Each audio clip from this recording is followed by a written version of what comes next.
and welcome back to FranklinCovey's On Leadership series. I'm your weekly host and interviewer, Scott Miller. And as you know, each week we try to curate a different guest that we think will bring insight to what is now the world's largest and fastest growing podcast internationally, focused on leadership. And so each week we bring a different thought leader, author, CEO, creative artist, or someone who's been through their own journey that we think is especially relevant and salient to all of our listeners and viewers. And today I'm humbled and honored to introduce to you our guest, the #1 New York Times bestselling author and victims advocate, Elizabeth Smart. Elizabeth, welcome to On Leadership. Well, thank you very much. I'm excited to be here. So Elizabeth, our original plan was to have you in the studio because we both live here in Utah, not too far from each other up in Park City, but because of the pandemic, we've decided to stay safe and distance, and you're joining us today from your home. So thank you for continuing to do that with a little bit of distance between us. No problem. Thank you. My kids are happy. They'll probably be banging on the door here in a minute. So we all can relate. Everything is kind of forgiven right now. You know, Elizabeth, through no effort of your own, you have been thrust into the worldwide spotlight.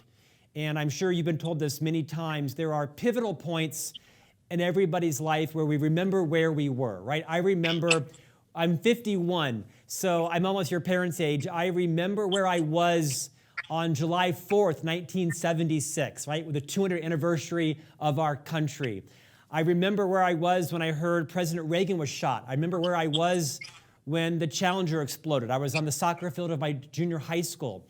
I remember where I was, during the 9/11 attacks. And I don't mean to associate you with, bad news, but I remember where I was when I heard that Elizabeth Smart had been found. I remember I was standing in the office, the FranklinCovey office in Chicago, Illinois. I was standing next to Brian Walder's cubicle when it came across the news that Elizabeth Smart had been found. And I didn't know you. I had lived in Utah. I didn't know your parents, your family, like everyone around the world. I was captivated with, obviously your kidnapping and the journey to find you, and you were in everybody's thoughts and prayers. And I think it was, nearly 9 months had passed. And I remember I didn't believe it. I just was, I was, stricken. I was not a resident of Utah. I was not a member of the dominant faith of Utah, but I was, of course, connected with you through prayers and through thought, and never gave up hope. And I imagine that's the feeling that hundreds of millions of people felt when they learned of your eventual rescue. Although I don't want to spend our time today necessarily recreating the horror that was your captive, would you be willing to talk about what the final hours were like and being reunited with your family felt like, so people can get a little bit of the sense of how that has shaped your focus and passion now on moving forward, moving on, forgiveness, and really kind of a rebirth in your life? Sure. Yeah. So I had been kidnapped for the previous 9 months. My captors had threatened to kill me, threatened to kidnap my sister, go after my family, hurt my family, kill my family. I'd spent the last 9 months on and off being chained up. I had been, malnourished. I had sleep withheld, water withheld. I mean, I experienced a lot with my captors, to say the least. And I remember they had taken me to Southern California for the winter because I wouldn't have survived Utah. And I was able to convince them to return to Utah in March. And we hitchhiked back. And I remember as we got closer and closer and closer to Utah, I just got more and more excited because even though I didn't know if I was going to be rescued, I thought I probably wouldn't be rescued. I just was excited to be that much physically closer to my family, because while I'd been in Southern California, not only did I feel physically far away, but I felt emotionally far away. I just felt so isolated and alone while I was in California. And the thought that I could be back in Utah, at least I would be physically closer. Sure. Even if I never saw my parents or any of my family. And so I remember, like that morning, I remember there had been a trucker who had dropped us off. It was probably 2 in the morning, maybe 3 in the morning. And we were down in, I want to say, Orem. We were coming up I-15. The trucker had picked us up in Las Vegas, and he was going to drop us off. I want to say it was Orem somewhere. And we got there, and it was so early in the morning. So my captor, Brian Mitchell, like went out, snuck across the street, tried to find a place where he could just like set the little pop-up tent, and we could sleep there for a couple hours and then continue on our way back up to Salt Lake, back up to the mountains surrounding Salt Lake, where I was told I would never, ever be let out of the mountains ever again. And he ended up finding a little park, and we went and put the tent up. And I remember I woke up to him raping me that morning. And then we got up, we packed everything up, we started heading into town. I mean, we had someone offer us a ride to a McDonald's. I want to say it was like 2 miles away. It wasn't very far. And we ended up catching a couple buses to get in closer to Salt Lake. We were in South Salt Lake. We were in like the Draper, South Jordan area, about 106 South. We had gone into a Walmart because my captor had said, we need to get some heavy duty snow boots, and we need to pick up a couple things before you go up into the mountains, because you won't have this opportunity to come and get them again. And that just means I'm going to have to come down and get them. And I don't really want to lug extra things up for you. So he went in there, he stole some snow boots. We came out of the parking lot of Walmart. We're walking up State Street, and all of a sudden a police car pulled up, and another one. And honestly, I was pretty scared. I was terrified. I mean, for the last 9 months, no one had ever been able to protect me from my captors. No one had ever been able to stop them from hurting me or stop them from doing whatever they wanted to me. So I didn't really feel like this was going to be any different. I mean, we'd been approached by police in the past and nothing had ever happened. And as these officers questioned my captors gave them this whole story that was made up. And in the back of my mind, all I could think of were the constant threats that they made every single day that I was kidnapping them. If I ever ran, if I ever screamed, if I ever did anything they didn't want me to do, they'd kill me. And if they didn't kill me, they'd kill my family. And so I always felt a great responsibility to protect my family. And I always thought, if he killed my family, what would be the point of trying to survive? What would be the point of trying to continue on? There wouldn't be a point. So it really falls on me to make sure that they're safe. I mean, this is coming from the mind of, at that point, I was now 15 years old. I mean, and I've lived a very sheltered life up until I was kidnapped. So I had no reason to believe that anyone could protect me from my captors. So I initially gave the story and the answers I'd been told to give by my captors. And finally, one of the officers separated me away from my captor just a few feet, started to question me again. And that's when he said, there's this girl, she's been missing now for a very long time. Her family has never stopped searching for her. They've never stopped loving her. They want her to come home more than anything else in this whole world. Don't you want to go home now? And it was really only then, in that moment, that I felt like I could admit who I was, that I felt like maybe this officer could protect me from my captors, because he clearly recognized who I was. And so if he could recognize who I was when everyone else never did, then maybe he could protect me. We ended up being taken to the police station. I was separated from my captors. We were put in separate cars.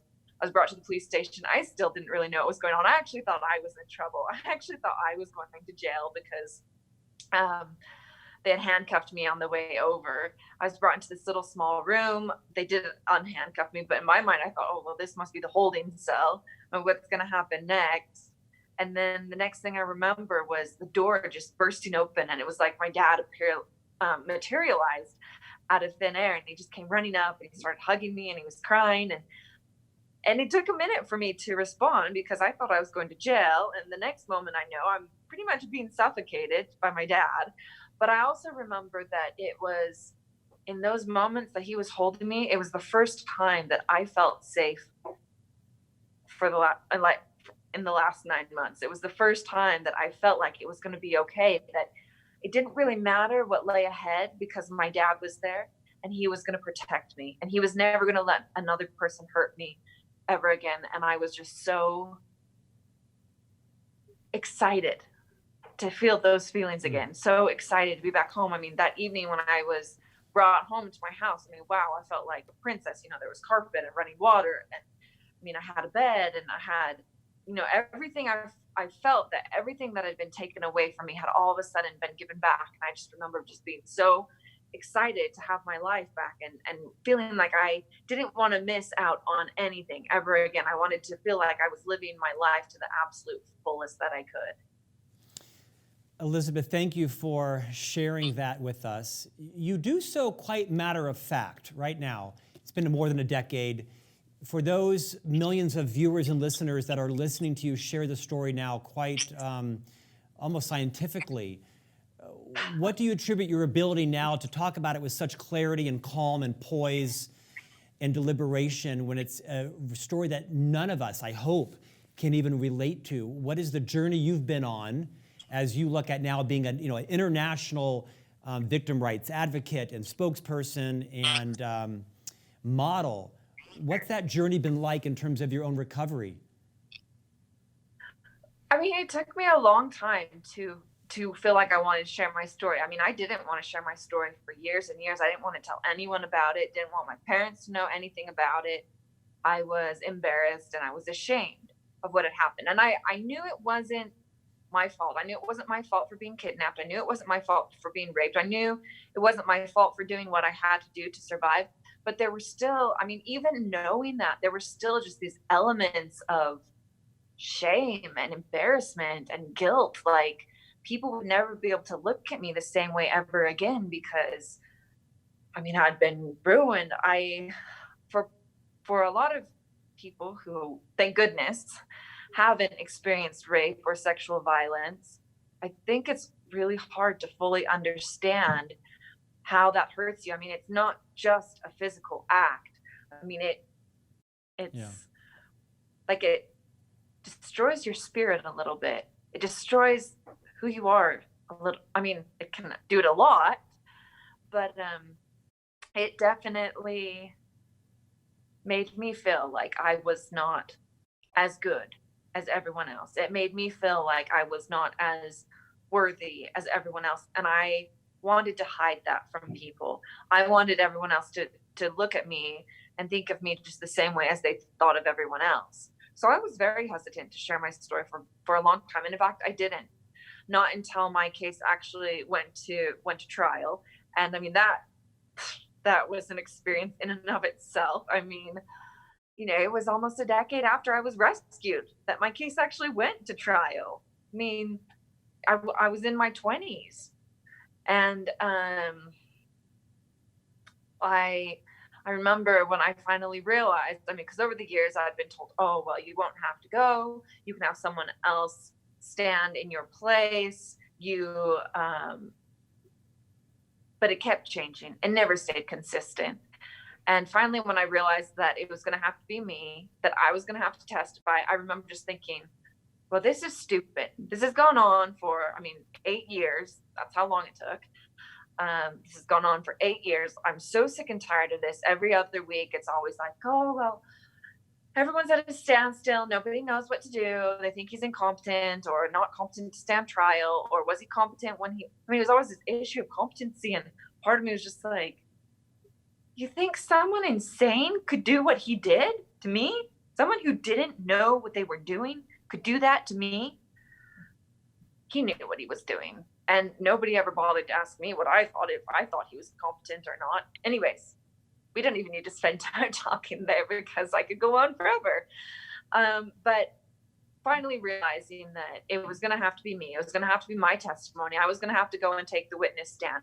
I just decided I was going to do whatever I had to. I was going to answer any question that I had to. And that was it. I was going to do what I had to. So I only had to do it once. And I was going to do it the very best that I could. And so once I made up my mind, that was it. I did it. And once it came out,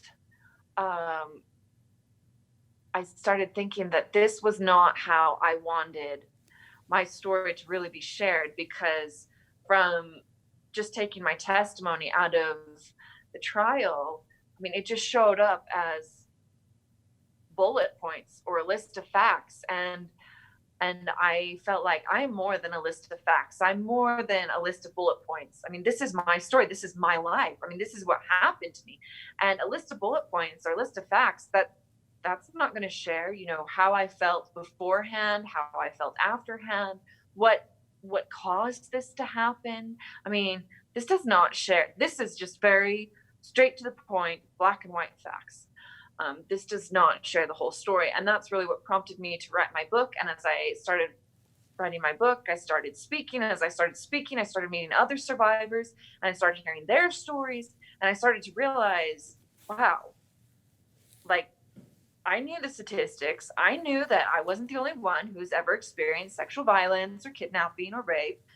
But until I really started putting faces to the statistics, it was just easy to think of them as numbers. And then when I started realizing, I mean, every single one of us, whether we know it or not, knows someone who has been sexually abused, knows someone who has been raped, knows someone who has been hurt. And I mean, we might not know that we know it, but we do. I mean, because that's just how high the numbers are. Elizabeth, thank you. Your story is captivating. I can't help but watch you and think of the beautiful mother you've become, the spokesperson, the human rights advocate. You're so composed. I know some of your extended family and such, and so I want to, on behalf of the millions of people that are listening and watching, honor you for your courage and your perseverance. You have also authored 2 books. Your first book was called My Story, #1 New York Times bestselling book. It is riveting.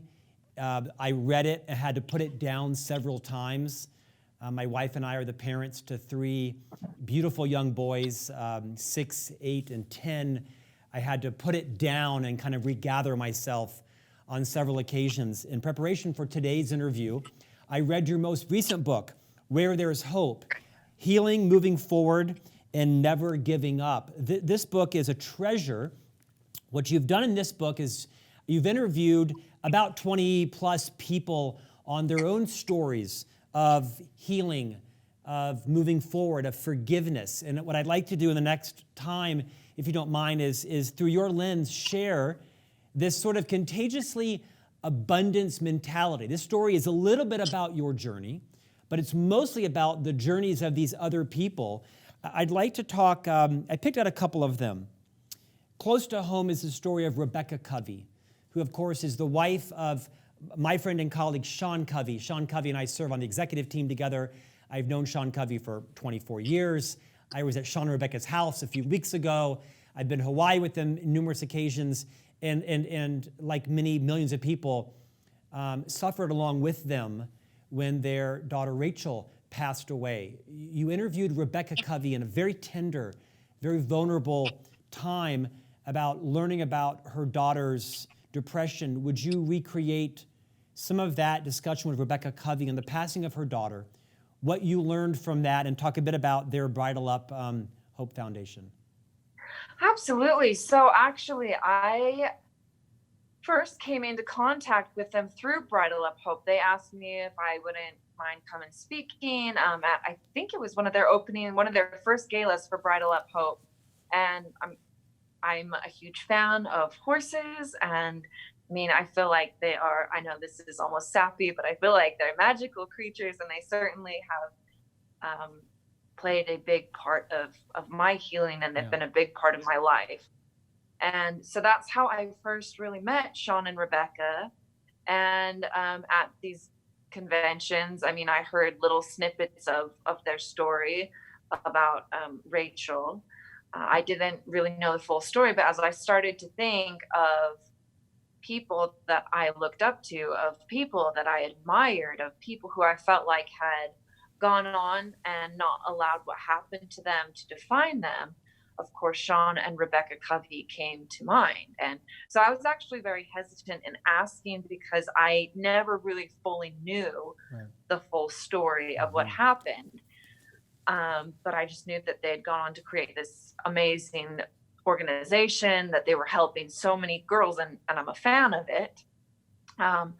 So I emailed Rebecca and I asked if it would be okay. And honestly, I was pretty nervous going in there, just because I feel a real responsibility to make sure that I don't ever re-traumatize anyone. And a lot of time it's hard to know where a person is in their healing journey, it's hard to know if talking about something is going to cause old pain to resurface or possibly new pain.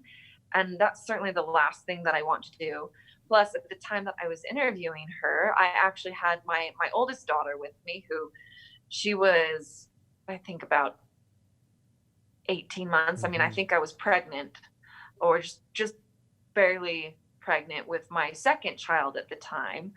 And so, I mean, I couldn't imagine the loss of a child. I mean, when I had my first baby, my daughter, like I just remember feeling like my heart moved out of my chest and relocated in my throat, and it's never gone back to my chest.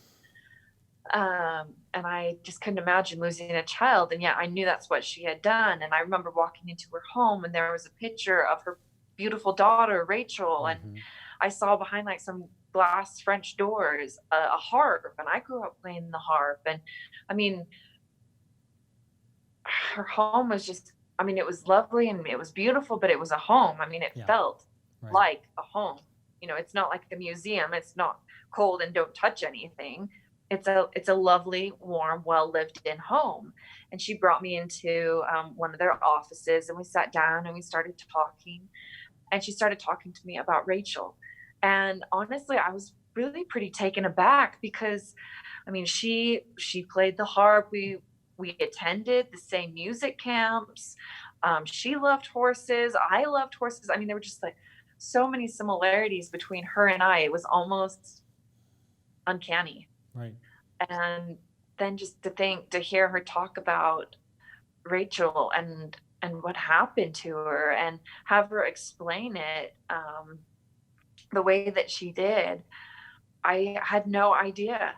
I mean, throughout these galas and what I knew about Bridal Up Hope, I mean, I just had no idea the extent of what happened and how sensitive Rachel was. And having Rebecca explain how she was on all of these medications, and just she was so sensitive. Basically, any side effect that the drug could possibly gave Rachel, and her talking about how Rachel finally came and said to her, "I can't do this. I don't feel like me. I feel like it's someone else in my body when I'm on these drugs. I want to get off of these drugs." And Rebecca saying, "Okay, but you cannot just go cold turkey. You have to wean yourself off it." And then her telling me that she thinks that that's what happened, that Rachel did just go full cold turkey on taking all the medications, and she thinks that's ultimately what took Rachel's life. And it was a very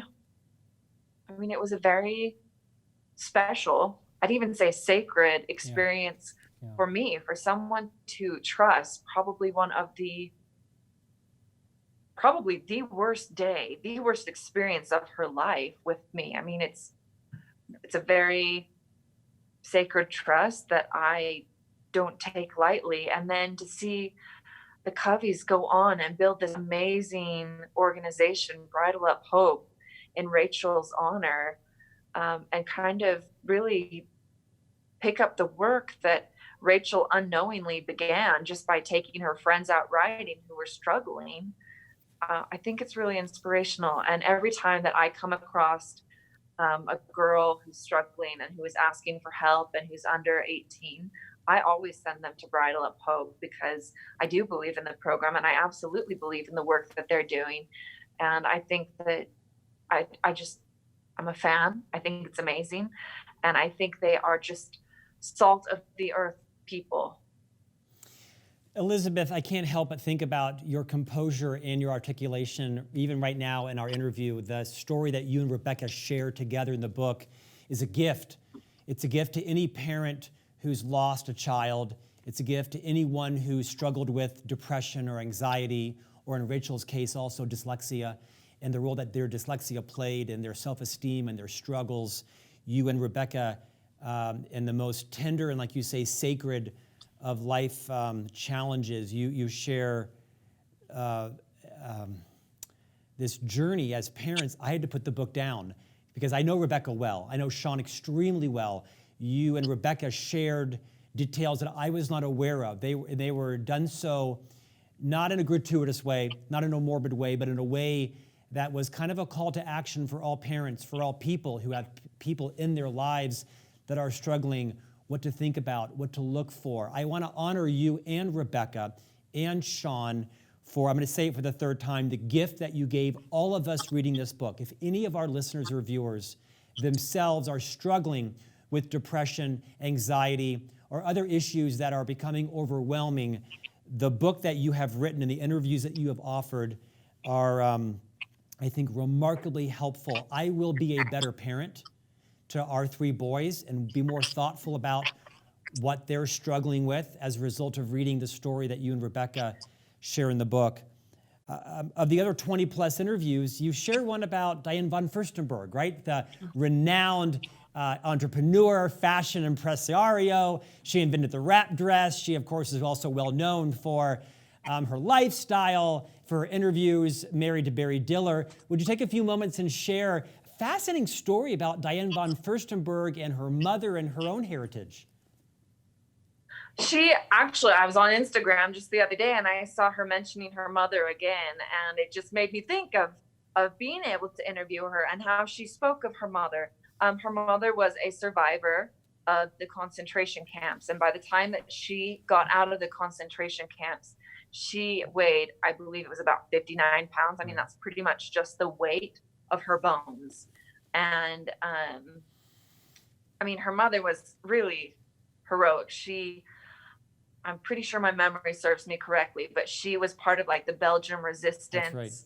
Right. She helped carry messages back and forth, and she was caught and she wrote on a scrap of paper with some charcoal that she had been taken, and that message actually did end up finding its way back to her parents. She survived, which is miraculous in and of itself. And what Diane said to me was that her mother said to her that surviving the concentration camps was trying to run through the rain and miss all the raindrops. I mean, if you've ever stood outside during the rain, you know you're not going to miss the raindrops. It's just impossible to miss it. You're going to get wet. And to have that kind of imagery used in comparing what it was like to being in the concentration camps, that's pretty vivid. At least for me, that's pretty vivid. That you just couldn't miss it. I mean, you had to go through it. There was no way of avoiding what was going on around you. You just had to survive. You just had to do whatever it took. And of course, we know that millions and millions and millions didn't have a survive, and they didn't even have a chance or a choice to survive. So it was a miracle that her mother survived it all. And then just how she went on and she became such an example, such a hero of what it means to be a strong woman, and how she instilled that in Diane. I mean, even before my interview, of course, I knew who Diane von Furstenberg was, and I knew about her clothes, but I didn't realize what a strong woman and example she has set for women around her. And I really, really admired her. I mean, since interviewing her, in preparation for interviewing her, I listened to her books. I read as much as I could about her. And then of course I've followed her ever since. I mean, I followed her before it happened. And I've really gained a greater appreciation for who Diane von Furstenberg is, and for what she has done, and for how she has furthered and promoted the cause of women everywhere. And it was actually through Diane von Furstenberg that I was able to start my own foundation. And so I will always have that debt of gratitude to her. I mean, without her, who knows if I ever would have started the Elizabeth Smart Foundation? Probably not. So I certainly feel a great debt of gratitude towards her for that. And her mother instilled so many life lessons in her. Her mother was told that, she wouldn't be able to have children because the abuse that she went through that happened to her body was just too severe for her to survive. And Diane says that she never remembers her mother being weak. She says the one thing she does remember was that, oh wait, nope, that wasn't even her. That was Diane herself, that she doesn't, oh no, baby. Sorry, now I'm getting it confused because I've thought about it so much. And sometimes when I overthink things, it's okay. I get them It's so confused. fine. Elizabeth, to jog your memory, you do share in the book the story. I think you say that this note that you mentioned when Diane von Furstenberg's mother was exposed as part of the resistance, she was captured, sent to the camps. Before she did that, she wrote this note. You mentioned with the tip of a match, charcoal. And it made it back to his family. But you mentioned, I think, that Diane discovered this story. Is it after her mom's passing, this note, and she has the note? The note, yes, she has the note, and she discovered the note after her mother's passing. I mean, I can't even imagine how that would have been for her, like seeing the physical proof of what her mother said happened. I mean, that would be quite something. You share the whole story under the chapter of kind of this idea of the strength of spirit, right? You interview a couple different people. You yourself are a testament, obviously, to that very topic. Our time is tight. I want to move to one more story. Each of these are captivating. Again, the whole book is organized around kind of how your own journey relates in some ways to a lot of people you interviewed. You talk about a gentleman named Chris Williams, who I don't know. And it's under this idea of the power of forgiveness. And you yourself have talked about how you have chosen to forgive your captors. They now, I hope, are incarcerated. You share this story because it is visceral about the experience of Chris Williams and how he ended up on the other side of his tragedy, able to forgive. You know, and it's interesting because I was able to interview, I mean, amazing, incredible people. And, you know, of course, it's very emotional for me hearing people's different stories, but I mean, I was able to always remain like very calm and just very put together. I mean, I didn't cry through these other stories, but when Chris Williams told me his story, I mean, I flat out bawled like a baby. There was just no stopping it. I mean, as hard as I tried, and I sat there feeling like an idiot because he's sitting there telling me his story. He's so kind. He's such a kind, good person. And I'm sitting there just like crying my eyes out. And he's like, "It's okay." He's like, "Do you need a drink of water?" And I was like, "Do I need a drink of water? Do you need a drink of water?" But he was amazing. He talked about how he was married, and he and his wife, they had a whole bunch of kids, and they were pregnant with, I believe it was their fifth child. I think you said so, yeah. And they decided, he talks about it kind of being this perfect day, and they decide they're going to, you know, go out to dinner. They go out to dinner, they have a wonderful time. You know, their one son, who's like the practical jokester of the family, had never been funnier. And his cute little daughter, she'd never been cuter. And he just talks about how their family in that moment seemed to be in absolute harmony and absolute peace. And, you know, his beautiful wife was about 5 or 6 months pregnant. I mean, she was past the halfway point, right. You know, and they decided to go out for ice cream, and there's this underpass, and I know exactly where this underpass is. I mean, I've driven this underpass plenty of times. My mom used to call it the rabbit hole growing up, because you go down one side of the hill and it's pretty steep, and there's the freeway going over you, and then you drive up the other side, and it's just like, I mean, it's like a little rabbit hole. You go down and then you go immediately back up, and it's pretty steep. And he talks about how he was going under this underpass, and there was a car headed towards them, and that he could see he was out of control. And he talks about how it was almost in slow motion, and this car hit them. And he just talks about, I mean, his experience, it really, the way he describes it is really almost otherworldly. It doesn't sound real. It doesn't sound, I don't know. It just sounds surreal. Otherworldly. And then surreal. He talks about hearing this noise, and he opens his eyes, and he realizes it's him screaming. And of course his body's badly mangled, but he looks over at his wife, and he can just tell she's dead. He's able to touch her, and he can feel that she's dead. He looks in the back, and he can see his little daughter, and she's slumped over, and her hair's in her face, and he just knows that she's dead. And then his other son is dead, and his unborn child is dead. And then he has I mean, one of his sons was out playing, out with friends that night. So he, thank goodness, wasn't part of the accident. But then he hears his other son, and his other son makes a noise. And he realizes his one son is alive. But I mean, they're trapped in this car. The car's been crushed. I mean, he's just talks about like this. Just I can't even imagine I don't know it. Listening to him talk about it and reading his book, I just don't.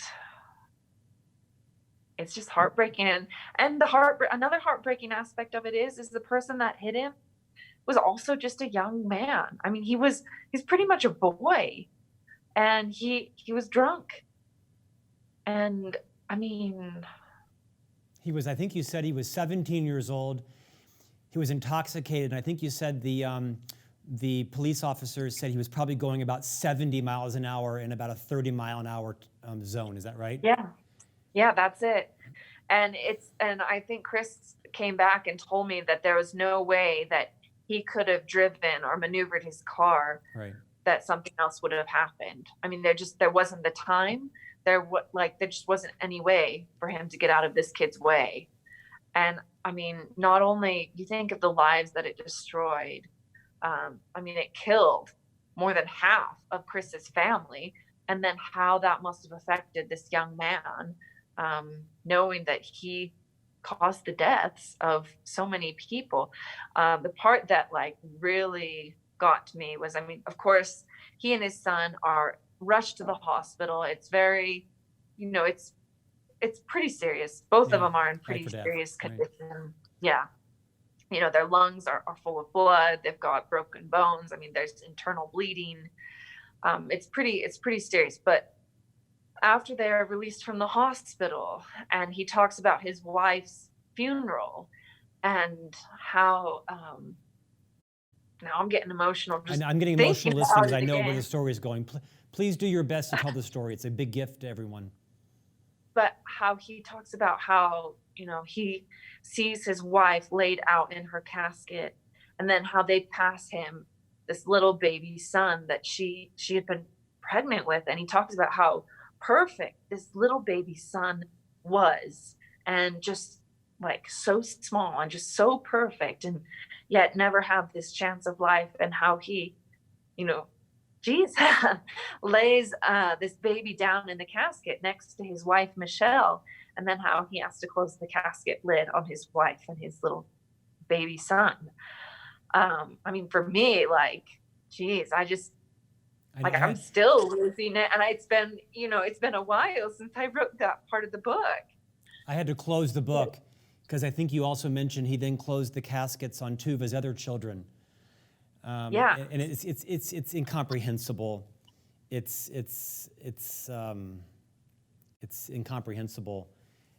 In the story you talk about, he went on and got remarried to a woman who I think was a widow, husband who had also passed away, I think, from cancer.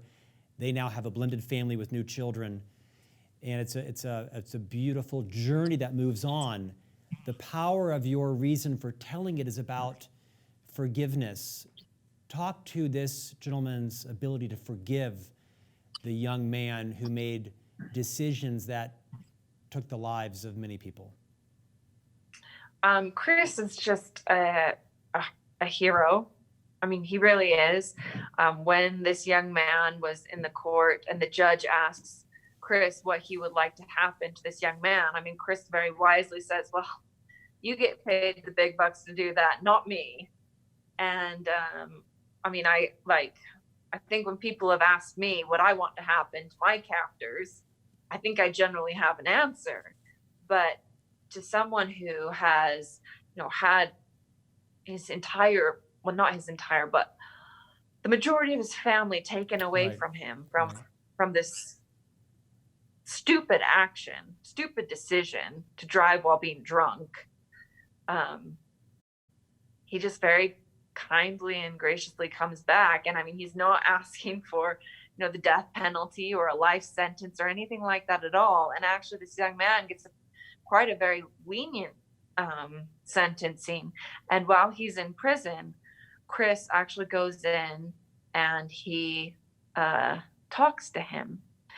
And ultimately, he does forgive him. And he says, I want you to go on and live the best life you can. You are obligated to live the best life you can, because these other lives are no longer. And so you need to live your best life for them. And how this young man, he has since been released from prison. And I believe he pursued a degree in medicine. I think he's a doctor now. And he's gotten married, and he's on, living, as far as I know, the best life that he can. And I just think it's really a beautiful, beautiful example of forgiveness. And then also on this young man's part, for trying to live his best life possible.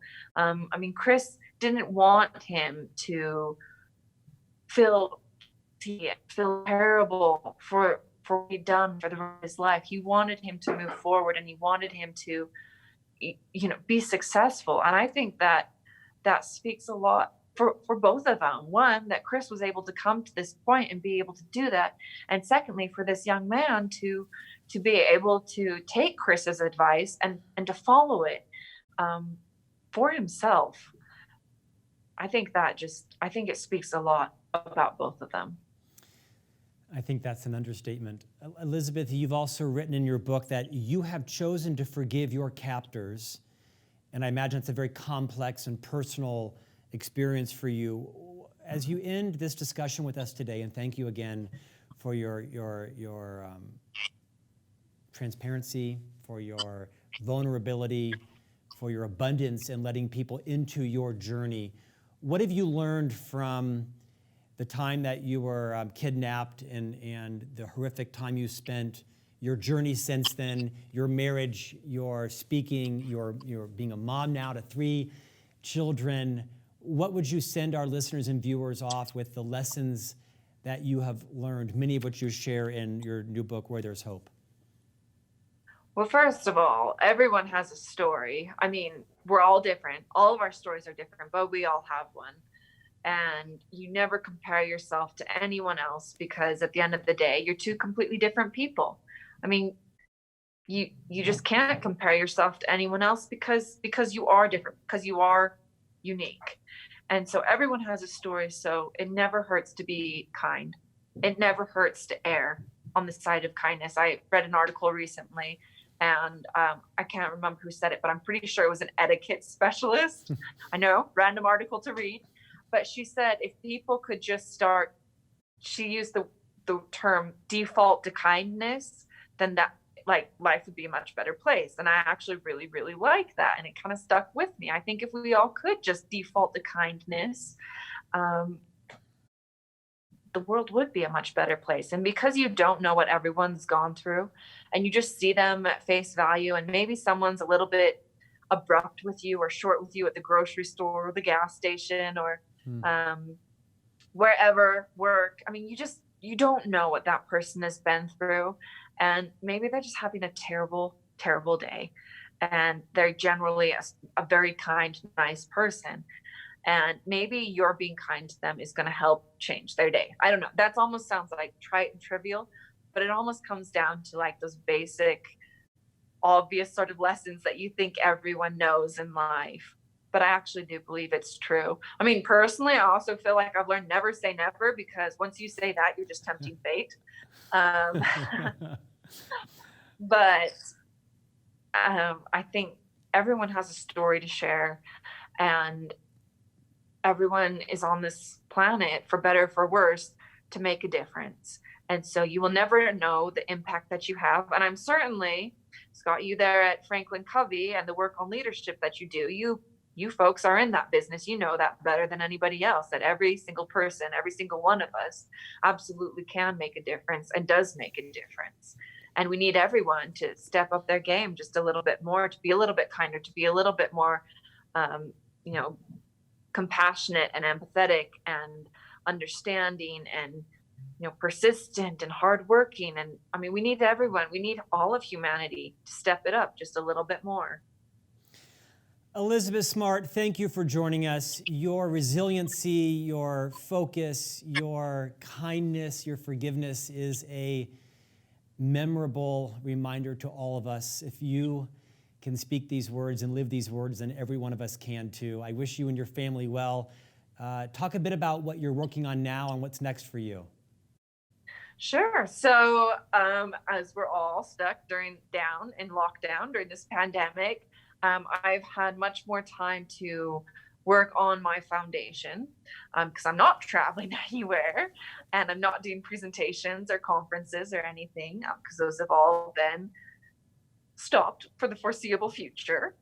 So I have been able to spend a lot more time working on my foundation, which we focus on the prevention and education of sexual exploitation, violence, rape, and abuse.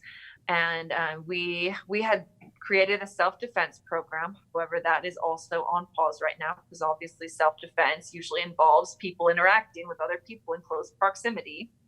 So we've put that on hold at the moment. But one of our education sides, our prevention education sides, is also doing a podcast. And so we have been working like crazy on trying to get this podcast up and going. And it actually is up and going. Our first real episode was just released yesterday. So it's very exciting time for me personally, exciting time for the foundation. We want to share stories of people, of their experiences, but we also want to spread education.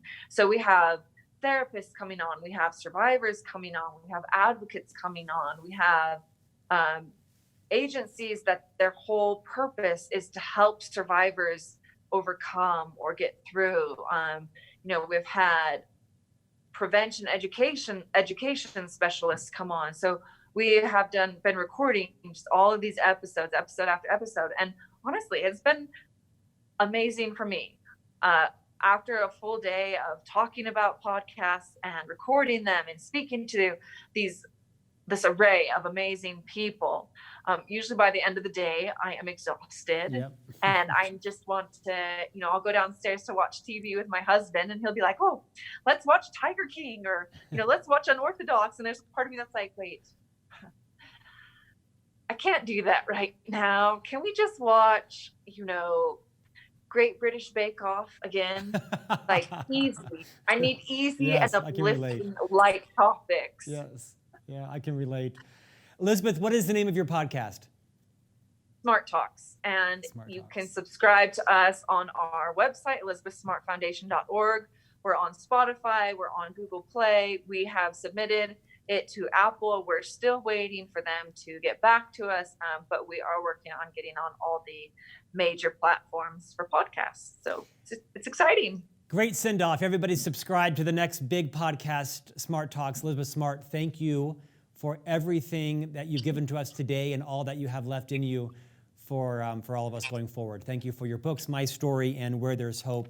Hope you have a great week and your family is safe and thriving. Thank you so much. You too. Thanks for joining us. We'll see you back next week on a new episode of On Leadership.